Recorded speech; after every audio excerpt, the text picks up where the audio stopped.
Hello students, I welcome you on Unacademy IAS BPSC YouTube channel. मैं आशा करता हूँ आप सभी का इंटरव्यू अच्छा जा रहा होगा।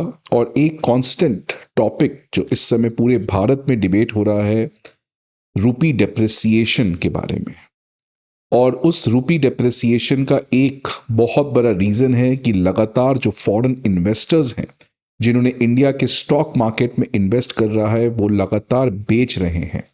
दे have been constantly selling their shares in India, और वो दूसरे मार्केट में इन्वेस्ट कर रहे हैं, बेसिकली यूएस और चाइना के मार्केट में।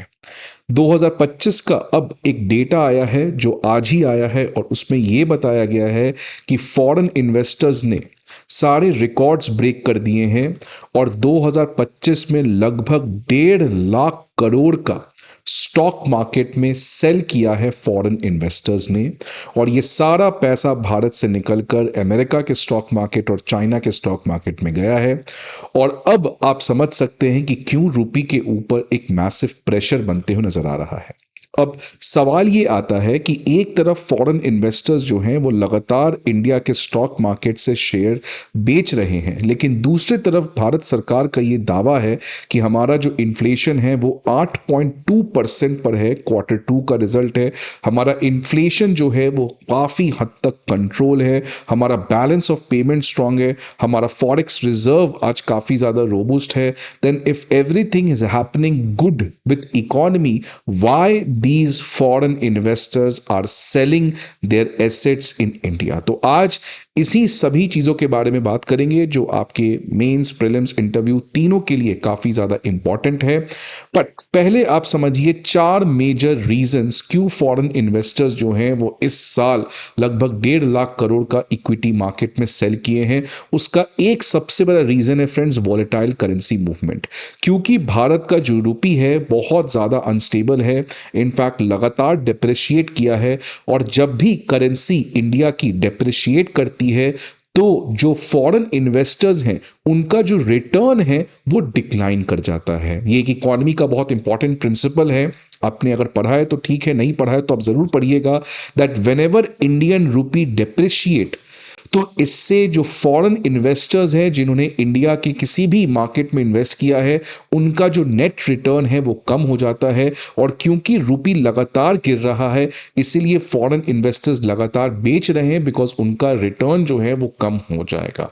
दूसरा सबसे बड़ा रीजन है मार्केट जो है वो सेंटिमेंट पे चलता है, मार्केट जो है वो फ्यूचर पे चलता है। Market does not predict present, because आप देखेंगे बहुत सारे ऐसे कंपनीज हैं जिनका शेयर काफी ज्यादा है लेकिन वो कंपनी अच्छा परफॉर्म नहीं कर रहे हैं, जस्ट बिकॉज पीपल और इन्वेस्टर्स थिंक कि ये कंपनी फ्यूचर में अच्छा करेगी या ये कंपनी फ्यूचर में खराब करेगी। उस बेसिस पे शेयर मार्केट में वैल्यूएशन होता है।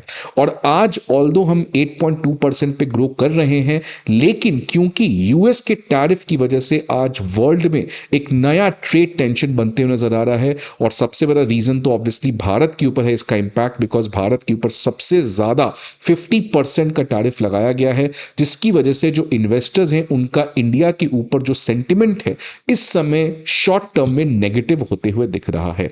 तीसरा रीजन है फ्रेंड्स, जो भारत के इंडियन कंपनीज हैं, जो उन कंपनीज के वैल्यूएशंस हैं वो ऑलरेडी बहुत हाई हैं। लेट्स से एक शेयर का एवरेज वैल्यू 10 रुपए था, लेकिन इस साल और लास्ट ईयर अगर आप देखेंगे तो इस शेयर का जो एवरेज वैल्यू है वो 20 रुपए है। तो ऑलरेडी जब शेयर भारत के ओवर वैल्यूड हैं तो अब आप इस वैल्यू पे इन्वेस्ट करोगे तो आपका रिटर्न नहीं आएगा।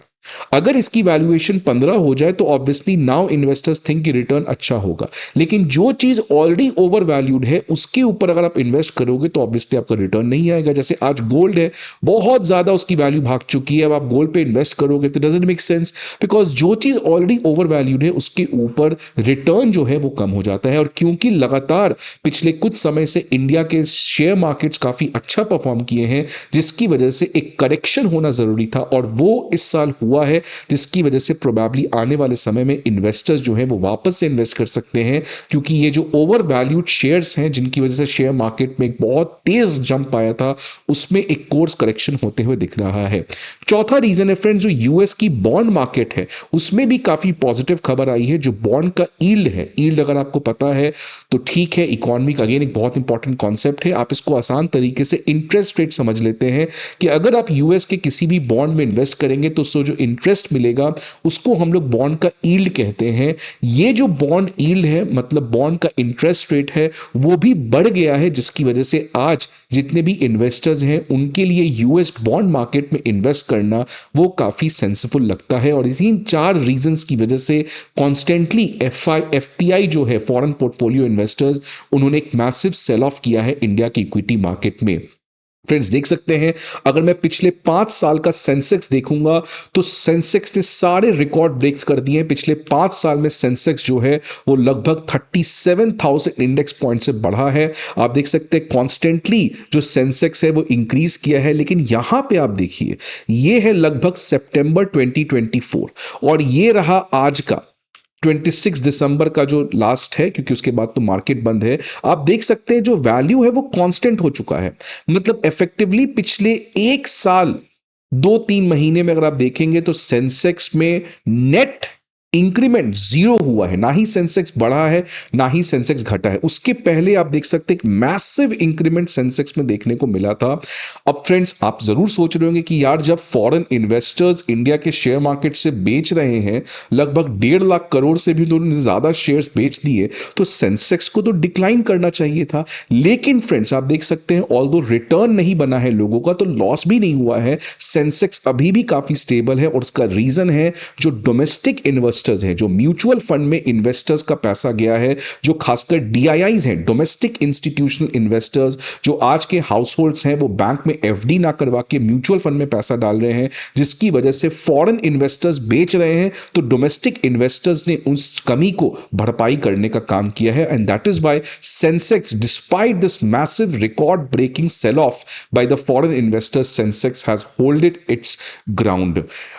अब फ्रेंड्स कुछ एक्सपर्ट्स का यह कहना है कि देखिए, इन एफपीआई जो है वो साइक्लिकल होता है। एफपीआई हमका साइकिल आप देखेंगे तो ऐसे होता है, 1 साल बढ़ेगा फिर घटेगा फिर बढ़ेगा घटेगा, बिकॉज एफपीआई जो है वो प्रॉफिट के भूखे हैं, उनको जहां प्रॉफिट मिलता है वो वहां जाते हैं। तो मान लीजिए कि इंडिया में इन्वेस्ट किए, इंडिया का शेयर मार्केट बहुत स्ट्रांग हो गया, अब उनको लगा रिटर्न नहीं है तो ये बेच के कहीं और चले गए, फिर जब स्टॉक मार्केट लो पे आ जाएगा फिर ये इन्वेस्ट करेंगे। तो इस तरीके से आप देखेंगे एफपीआई जो है वो साइक्लिकल है। तो अगर 2025 में एफपीआई का साइकिल ये था कॉन्ट्रैक्शनिस्ट का, तो अगले साल एक्सपेंशनिस्ट होगा, मतलब वापस से एफपीआई जो है वो 2026 में आ सकते हैं। लेकिन फ्रेंड्स ये एनालिसिस बहुत हद तक सही नहीं है, बिकॉज कहानी एफडीआई की भी सेम है। अगर एफडीआई देखेंगे, जो बाहर का इन्वेस्टमेंट लॉन्ग टर्म के लिए आता है, वो लगातार 3 महीने से नेट एफडीआई नेगेटिव है, जो कि अगेन बहुत बड़ी चिंता के विषय है।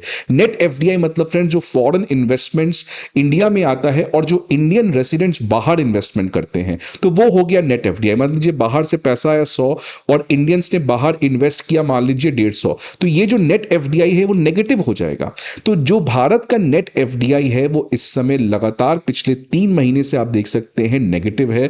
नेट एफडीआई का नेगेटिव होना ये कोई आसान बात नहीं है, चिंता की विषय है, बिकॉज भारत में हमेशा एफडीआई ग्रॉस जो बाहर से आता था वो बहुत ज्यादा होता था, और जो इंडियंस बाहर इन्वेस्टमेंट करते थे वो कम था। तो इंडियंस अगर बाहर से पैसा आ रहा है तो 100, और अगर इंडियंस बाहर इन्वेस्टमेंट करते थे तो वो 50। तो हमेशा हमारा जनरली जो नेट एफडीआई है वो पॉजिटिव रहता है। लेकिन आप देख सकते हैं लगातार पिछले 3 महीने से ये नेट एफडीआई जो है वो बढ़ा है, जो अगेन बताता है कि एफपीआई की जो कहानी है वो सेम कहानी एफडीआई में भी दिखने को मिल रही है। और फ्रेंड्स अगर इसी तरीके से इन्वेस्टमेंट में डिप आएगा तो ऑब्वियसली आप समझ सकते हैं हमारे बैलेंस ऑफ पेमेंट का इशू हो सकता है, बिकॉज अगर इतना डॉलर भारत से बाहर जा रहा है तो ऑब्वियसली वो डॉलर प्रॉब्लम में आएगा, बिकॉज ऑलरेडी हमारा करंट अकाउंट डेफिसिट हाई है। सर्विसेज से हम एक्सपोर्ट करके डॉलर अर्न कर पाते हैं, लेकिन उसकी भी एक लिमिटेशन है। अगर आप देखेंगे नेट एफडीआई और एफपीआई दोनों में इतना मैसिव सेलअप है तो ऑब्वियसली प्रॉब्लम आएगा। लेकिन फ्रेंड्स अब ये सारा चीज जो है वो निर्भर करता है कब से कब जल्द से भारत और अमेरिका का फ्री ट्रेड एग्रीमेंट हो पाए, बिकॉज अब इसी के ऊपर एक्सपेक्टेशन है, बिकॉज ये सबसे बड़ा स्पॉइलर बना है इंडिया की इकोनॉमी के ऊपर। And as soon as India और यूएस का एक बायलैटरल ट्रेड एग्रीमेंट हो जाता है तो again you can expect FPI का भारत में आना और नेट एफडीआई का पॉजिटिव होना। तो फ्रेंड्स इसीलिए इस समय चीजें काफी वॉलेटाइल है। एक्सटर्नल फ्रंट पे डोमेस्टिकली भारत अच्छा कर रहा है, लेकिन एक्सटर्नल सेंटिमेंट जो है अभी भारत के समर्थन में नहीं दिखते हुए नजर आ रहे हैं। आपको क्या लगता है प्लीज जरूर बताएं अपने व्यूज को कमेंट बॉक्स में। आई होप आपको ये वीडियो अच्छा लगे and all the best for your interviews. Thank you and see you again some other video.